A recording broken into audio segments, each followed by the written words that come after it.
All right, this one has everyone asking, what color is this dress? Tamron, get us to the bottom of this. Yes, it is dividing people into two very distinct camps, white and gold versus blue and black, and the issue is taking on really a life of its own. It all started with a simple plea for help. Scottish singer Caitlin McNeil posted to her Tumblr site, "Guys, please help me. Is this dress white and gold or blue and black?" And with that, the Twitter hashtag, #TheDress, was born, quickly becoming the #1 trending topic worldwide and sparking... Northwest made headlines last night when she had a little cry fest in the arms of Kim Kardashian while sitting front row at Kanye West. British former pop star Gary Glitter on Friday was sentenced to 16 years in prison for child sex abuse offenses he committed more than 3 decades ago. Dread Pirate Roberts, Ulbricht ran the supposedly anonymous underground website Silk Road, where you could buy illegal drugs, fake IDs, malware, and so on with bitcoins. He is now awaiting sentencing. Should the widespread popularity of American Sniper be alarming to Arabs and Muslims? Meet Left Shark. He danced alongside Katy Perry during the halftime show and won everyone's hearts for his messed up choreography and generally adorable awkwardness. Leonard Nimoy, famous Spock from Star Trek, has passed away at the age of 83 at his home in Bel Air. It's not difficult to imagine how a single tragic incident set off the city of Ferguson like a powder keg. Islamic State has a new ally in its quest to establish a so-called Islamic Caliphate, the Nigerian militant group Boko Haram. Tony Abbott has talked about why he bit into a raw onion last week. Renowned fantasy author Sir Terry Pratchett has died at the age of 66. Recording stars Robin Thicke and Pharrell Williams were found liable on Tuesday for copyright infringement in a lawsuit accusing them of plagiarizing the late soul singer Marvin Gaye in their hit single Blurred Line. Do you not have any value or respect for originality? You're a laughingstock. It's cheesy. It's not the job of the taxpayer to subsidise lifestyle choices. Online TV phenomenon Netflix will launch in Australia on March 24. Darren, is this the biggest threat that Australian free-to-air TV has ever faced? I think it's the biggest threat they've ever faced in the internet age. Zayn Malik has officially gone solo. The fans are furious, and we have his new music to show you. Plus, we're now hearing that Harry Styles is really hurt over this entire thing. Okay, so Zayn has already confirmed everybody's suspicions that he left the band for a solo career.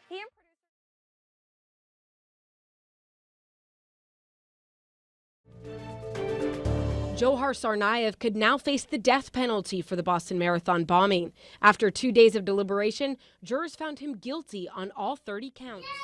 Let's be freaking losers! Get out of your mind! Get In breaking news, the Indonesian Attorney General has confirmed that the 2 Australians on death row in Bali are in the next group of prisoners to be executed. Julian McMahon is the Australian lawyer for Andrew Chan and Myron Sukumaran. He joins me now from Melbourne. Mr. McMahon, firstly, what's your reaction to this news? Well, it's very disturbing news. You have to look at this issue both from what Indonesia does outside.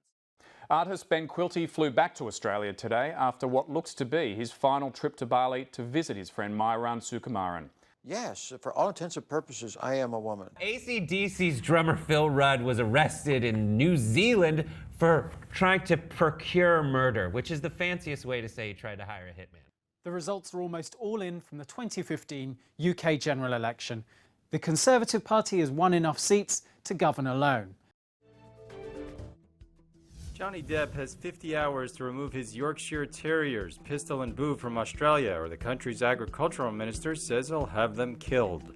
According to Minister Barnaby Joyce, the Pirates of the Caribbean star snuck his dogs into the country illegally when Depp entered the latest now on the death of that Baltimore man while in police custody. Freddie Gray died from a severe injury to his spinal cord. Cell phone video of the arrest shows police dragging him into a van. 6 officers have now been suspended pending. LGBTQ people in Ireland and their relationships and their families are finally recognised. North Korea has test-fired a ballistic missile from an underwater submarine. The launch, that was personally directed by leader Kim Jong-un, could have far-reaching security implications for South Korea and other players in the region. This Tuesday night, there is going to be a leap second. So it's time that Pistol and Boo buggered off back to the United States. The Duke and Duchess of Cambridge are delighted to announce that they've named their daughter Charlotte Elizabeth Diana. Longtime actor Sir Christopher Lee has died at the age of 93. Officials say 21-year-old Dylan Roth confessed to killing 9 people at the Emmanuel AME Church Wednesday night. Investigators have discovered Roth's website where he wrote a racist manifesto. You know what's scary? Chris Pratt's character Owen Grady from Jurassic World trying to tame velociraptors. Good. But what's funny is a new trend that's taken over the internet, where zookeepers and trainers recreate Pratt's moves taming penguins, dolphins, and chickens. Funny and adorable. The world is now waiting to see what the Greek people themselves will decide to do in a crucial referendum on the weekend. Jurassic World could have introduced feathered dinosaurs to a huge audience this year, but it didn't. John C.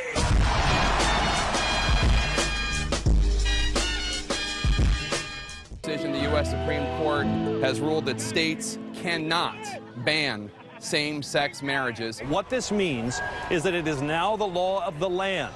In the 14 states that now ban same-sex marriage, this will take a while. It won't be immediate.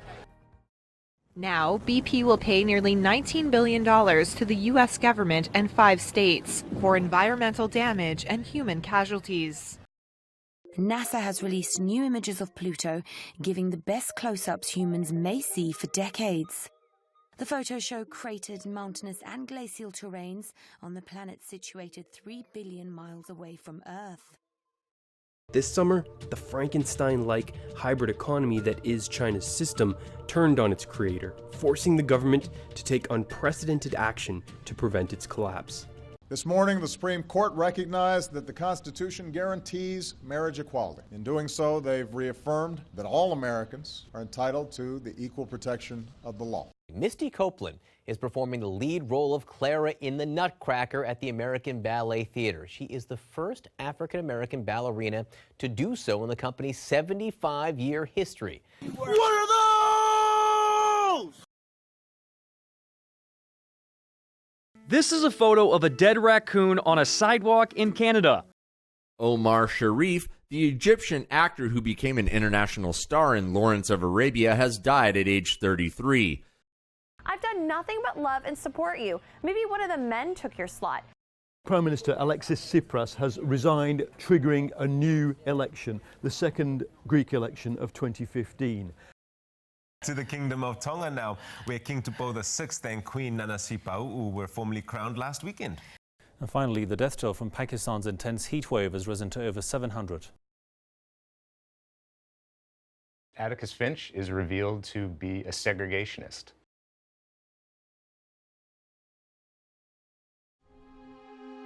Kermit the Frog and Miss Piggy have ended their decades-long relationship. Islamic State militants in Syria have severely damaged a 2,000-year-old temple, considered one of the greatest sites of the ancient world. Facebook has reached 1 billion people who use the social network in a single day. Ms. Bishop called me to let me know that she would be resigning to the Governor-General from that particular position. Yes, as you probably could have guessed by this moment, I have decided in 2020 to run for president.